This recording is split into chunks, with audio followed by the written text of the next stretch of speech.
একজন ভিখারি ভ্যানে বসে মানুষের কাছে যে ভিক্ষা করছে।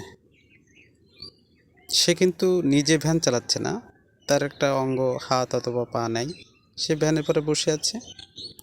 আর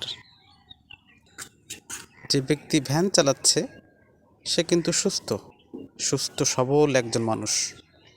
সে ইচ্ছা করলে কিন্তু ওই লোকটাকে আপনার কাজ করে খাওয়াতে পারে, কিন্তু সে কিন্তু তা করছে না।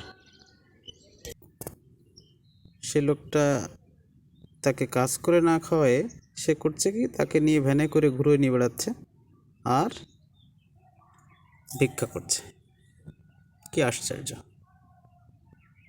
সে ইচ্ছা করলেই কিন্তু তাকে কাজ করে খাওয়াতে পারে, সে সামর্থ্য আল্লাহ তাকে দিছে, কিন্তু সে কি করছে, ভ্যানের পরে তাকে নিয়ে ঘুরে ঘুরে মানুষের দ্বারে দ্বারে নিয়ে যায় ভিক্ষা করে খাওয়াচ্ছে।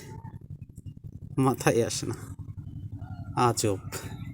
আর এই দৃশ্যগুলোই রাস্তায় খুব হরহামেশাই দেখা যায়, যেটা খুবই দুঃখজনক। হায়রে আল্লাহ!